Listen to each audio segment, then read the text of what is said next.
সেই দিন আইসা বুবু ক্ষমতা পাইবা না।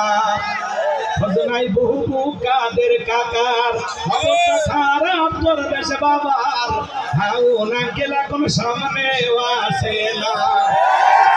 নেতা কর্মী সব জেলের ভিতর, আমি আছি ডরের ওপর, কখন জানি আসে গ্রেফতারি পরোয়ানা।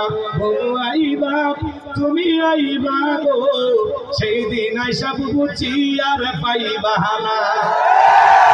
ক্ষমতার চেয়ার থেকে নামা সহজ, কিন্তু ওই চেয়ারে ওঠা কঠিন। 16 বছর লাগছে ছাড়তে।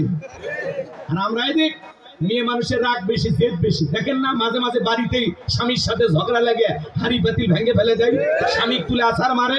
অতএব সিদ্ধান্ত নেন আগামীতে আর যাই হোক, যেই দলেরই হোক, একটা পুরুষ প্রধানমন্ত্রী চাই। কারা কারা পুরুষ দেখতেছেন হাত তুলে দেখেন। বিজয় হয়ে গেছে। নারীদের দেখার দিন শেষ, আগামীতে পুরুষের বাংলাদেশ। পুরুষ হবে অভিভাবক, এই দলেরই হোক একটা পুরুষ।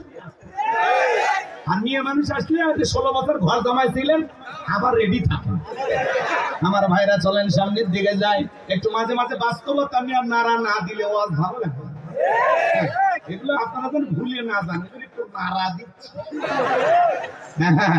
রাগ করে চলেন আমার ভাইরা। তাহলে পৃথিবীর সবচেয়ে বড় ক্ষমতাধর ব্যক্তি ডোনাল্ড ট্রাম্প, আর আপনাদের এখানকার একজন সবজি বিক্রেতা।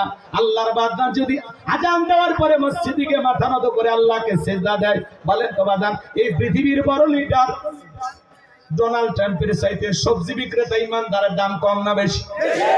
রাশিয়ার প্রেসিডেন্ট পুতিন, বাংলাদেশের একজন রিক্সা চালক, ভ্যান চালক, লোকটা যদি ইমানদার হয়, আজান দেওয়ার পরে মসজিদে মাথা নত করে যদি আল্লাহকে সিজদা দেয়, ওই পৃথিবীর বড় নেতার চাইতে রিক্সা চালক, ভ্যান চালক ইমানদারের দাম কম না বেশি? তার মানে উদাহরণ দিয়ে কি বুঝাইলেন? সহজ একটা কথা মনে রাখবেন, ঈমান আছে যার, আল্লাহর কাছে দাম আছে তার। চেহারা কালো হোক, ফর্সা হোক, লম্বা হোক, খাটো হোক, ধনী হোক, গরিব হোক, তাতে কোনো সমস্যা নাই। আপনার আমার ভিতরে ঈমান আছে, আল্লাহর কাছে আপনার দাম আছে। আল্লাহর কাছে যদি দামি হতে পারি, এই জীবনে আর কিছু চাওয়ার আছে? তাহলে আমি বলবো কাদাফলাহাল মুমিনুন, আল্লাহ বলেছেন অবশ্যই মুমিনেরা সফল। সফল হয়েছে তারা ঈমান এনেছে যারা। আমি শুধু বলবো সফল হয়েছে কারা?